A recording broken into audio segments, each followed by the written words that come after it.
नमस्कार, स्वागत है आपका। आप देख रहे हैं अपना प्रदेश उत्तराखंड और मैं हूं आपके साथ अजीत। राष्ट्रपति प्रणब मुखर्जी ने आज उत्तराखंड विधानसभा के विशेष सत्र को संबोधित किया।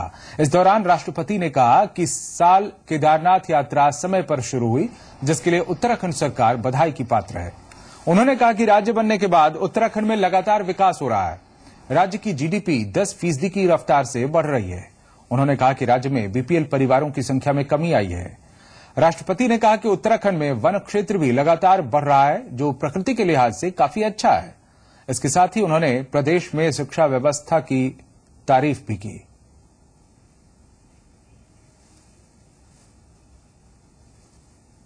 I compliment all of you for the efforts made to rebuild the state after the natural disasters of 2013. It is reassuring to know that the Char Dham Yatra has begun on time this year and is attracting people in large numbers. I am also happy that the Assembly has been united in its deliberations on how to face extraordinary situations like natural disasters. I congratulate you. All of you are aware of Namami Ganga program and Swachh Bharat Abhiyan. This state, which is a home to the holy rivers, a major destination for pilgrims and important center of education, must ensure the success of these programs. CM Harish Rawat ने कहा कि राष्ट्रपति के आगमन से प्रदेश का उत्साह बढ़ा है और आने वाले दिनों में सरकार और भी बेहतर काम करेगी। वहीं विधानसभा अध्यक्ष गोविंद सिंह कुंजवाल ने कहा कि राष्ट्रपति के आगमन से प्रदेश का गौरव बढ़ा है।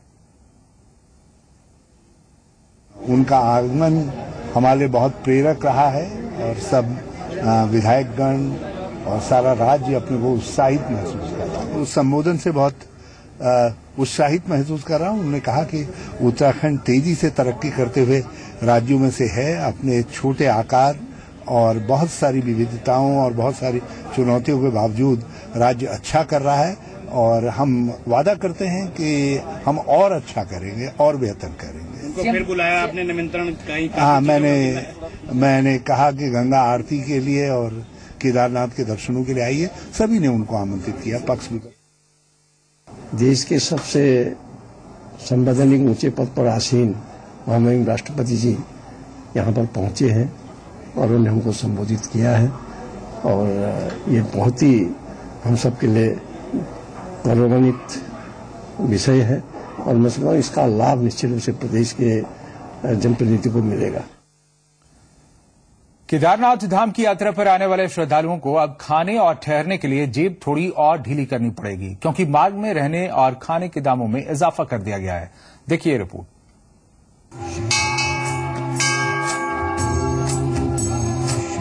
लोगों में केदारनाथ यात्रा का उत्साह चरम पर है। यात्रियों की संख्या में लगातार इजाफा हो रहा है। श्रद्धा से परिपूर्ण इस यात्रा में यात्रियों के चेहरे पर खुशी साफ झलक रही है।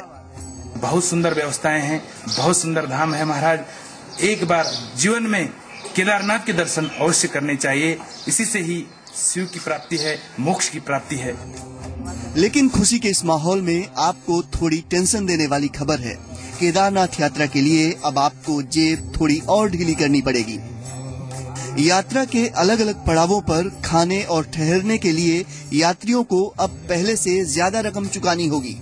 हाल ही में गढ़वाल मंडल विकास निगम और नेहरू पर्वतारोहण संस्थान ने बैठक करके खाने और ठहरने के दामों में बढ़ोतरी का फैसला किया है।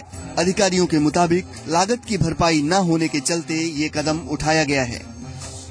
और एनआईएम और जीएमवीएन इस बार जो पड़ावों पर खाने की और रहने की व्यवस्था कर रहे हैं, उनके साथ पूरा विचार विमर्श किया गया था। यात्रा की शुरुआत में हमने नॉमिनल रेट्स रखे थे। उसके बाद पुनः जो है एक सप्ताह पहले जो है एनआईएम और जीएमवीएन के साथ बैठक की गई और उनसे वास्तविक जो लागत आ रही है खाने की, उस पर चर्चा हुई।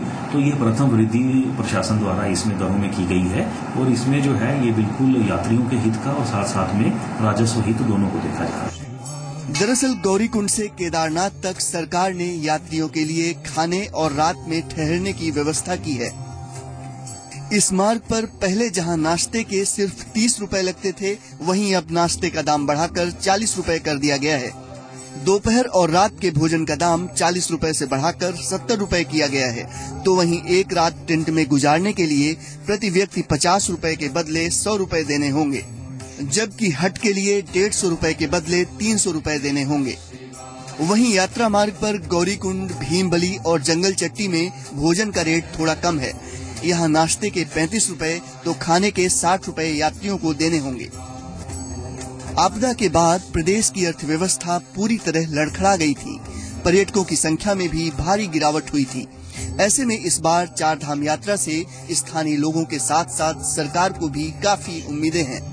केदारनाथ यात्रियों को जहां यात्रा के दौरान थोड़े ज्यादा पैसे खर्च होने से मायूसी है, वहीं इस मूल्य वृद्धि से राजस्व को हो रहे नुकसान को थोड़ा कम जरूर किया जा सकेगा। रुद्रप्रयाग से हरेंद्र नेगी के साथ ब्यूरो रिपोर्ट, जी मीडिया।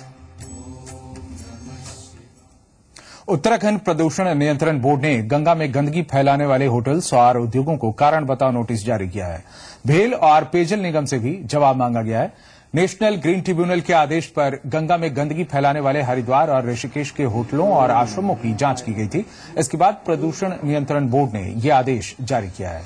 ऋषिकेश स्थित divine resort, Tapovan, Amrish hotel और हरिद्वार स्थित BHEL यानी भारत हेवी इलेक्ट्रिकल्स लिमिटेड के साथ ही अमन मेटल फैक्ट्री को भी कारण बताओ नोटिस जारी किया गया। इसके अलावा सीवरेज ट्रीटमेंट प्लांट के मानकों के अनुरूप काम नहीं किए जाने पर ऋषिकेश पेयजल निगम को भी ये नोटिस जारी किया गया है। आपको बता दें, NGT नई दिल्ली की ओर से प्रदूषण नियंत्रण बोर्ड मुख्यालय देहरादून को गंगा में गंदगी डालने वाले बड़े आश्रमों और होटलों की जांच कर रिपोर्ट देने के लिए कहा गया था। इसके आदेश दिए गए थे। इसके लिए NGT की ओर से गठित जांच समिति में प्रदूषण बोर्ड के अधिकारियों के साथ ही केंद्रीय पर्यावरण मंत्रालय के अधिकारियों को भी शामिल किया गया था।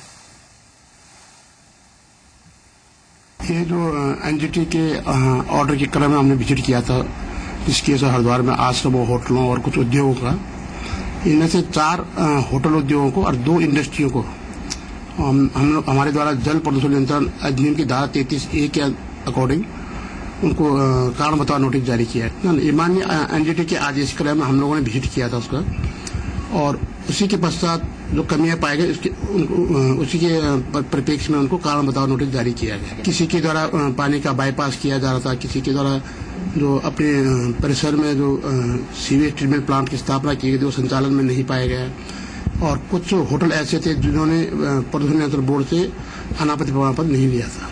करीब 400 कुछ आश्रमों, होटलों का निरीक्षण किया है। अभी हम लोग इसका पूरा एक विस्तृत रिपोर्ट तैयार करके माननीय NGT को सबमिट करेंगे। और अब हम आपको दिखाते हैं, सुनाते हैं ऋषिकेश के जिन होटल कारोबारियों को नोटिस मिला है उनका क्या कहना है। जवाब में हम लोगों को 15 दिन का समय मिला है। हम जल्द से जल्द उसमें जवाब उनसे बात करेंगे, और बाकी हमारा वार्तालाप उनसे हुआ है तो इसमें कहीं यही बात है कि हमारा नाम उसमें नहीं आना था, बस किसी कारणवश आ गया। मतलब ये उनको गलत अवधारणा थी कि ये गंगा के नजदीक है, बट ऐसा नहीं है। हमारा होटल बहुत दूर है गंगा से, और प्रॉपर हमने सारी परमिशन वगैरह सब प्रॉपर ले रखी है। देहरादून में जो पोल्यूशन डिपार्टमेंट है वहां से लेटर आया था, तो उन्होंने हमें बोला था कि आपके यहाँ पे जो STP प्लांट लगा हुआ है इसमें मीटर प्रणाली लगा लीजिए। तो हमने वो इम्प्लीमेंट करके उनको जो रिप्लाई कर दिया है। तो हाँ, वो रिप्लाई उनके पास चला गया और हमने मीटर वगैरह जो लगाने थे वो सब फिट कर दिया अकॉर्डिंग टू उनके जो कमी थी। बताया था उन्होंने इसमें मीटर लगे होने चाहिए। बिजली के मीटर हमारे लगे हुए थे, पानी के मीटर उन्होंने और लगाने के लिए बोला था, वो हमने लगा दिया। इंडस्ट्रीज है, नई नई इंडस्ट्रीज आ रही, नए नए होटल्स आ रहे हैं, और उन लोगों को थोड़ा सा ये अवेयरनेस है कि यहाँ की क्या गाइडलाइंस है, क्योंकि यहाँ की ज्योग्राफिकल भौगोलिक स्थिति बहुत डिफरेंट है बाकी जगह से। तो अल्मोड़ा में मेरे बुजुर्ग मेरे तीर्थ योजना के तहत बुजुर्ग श्रद्धालुओं का जत्था बद्रीनाथ दर्शन के लिए रवाना हो गया है। जिलाधिकारी ने हरी झंडी दिखाकर जत्थे को रवाना किया। इस यात्रा में कुल 29 बुजुर्ग श्रद्धालु शामिल हैं, जिसमें 20 पुरुष और 9 महिलाएं। यात्रा को लेकर श्रद्धालु बेहद ही उत्साहित नजर आए।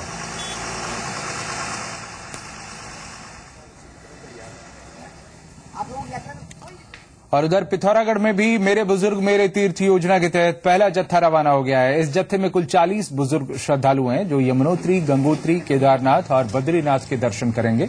यात्रा को लेकर श्रद्धालु बेहद उत्साहित नजर आए। आपको बताएं, राज्य सरकार ने इस साल 25,000 श्रद्धालुओं को तीर्थ यात्रा कराने का लक्ष्य रखा है और ये यात्रा निःशुल्क करवाई जा रही है।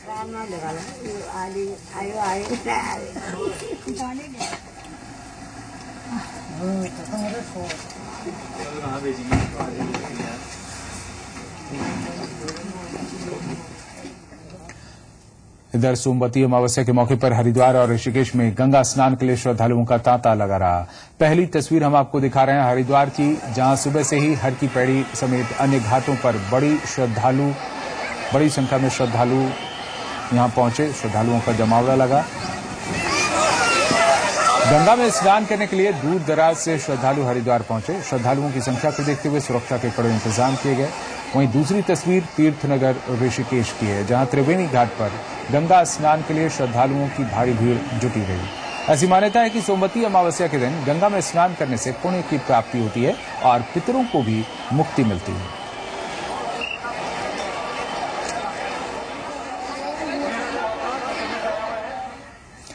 बाजपुर के रामपुरा गांव में उस वक्त अफरा तफरी मच गई जब जंगल से एक हिरन रामपुरा गांव में घुस आया। जब हिरन को गांव वालों ने पकड़ने की कोशिश की तो वो एक गहरे तालाब में गिर गया, जिसकी सूचना गांव वालों ने वन विभाग को दी। मौके पर पहुंची वन विभाग की टीम को इस गहरे तालाब से इस हिरन को निकालने में करीब 4 घंटे लग गए और आखिरकार कड़ी मशक्कत के बाद हिरन को तालाब से सुरक्षित निकाल लिया गया। वन विभाग के मुताबिक इस हिरन को मेडिकल चेकअप के बाद जंगल में छोड़ दिया जाएगा।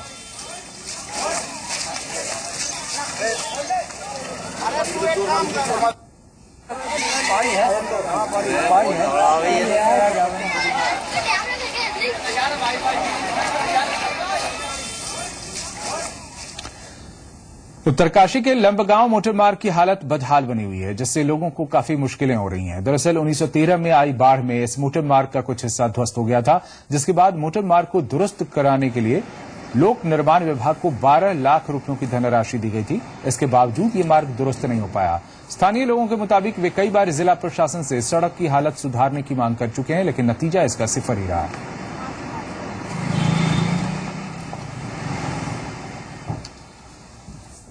और अपना प्रदेश उत्तराखंड में फिलहाल इतना ही। आप देखते रहिए जी संगम।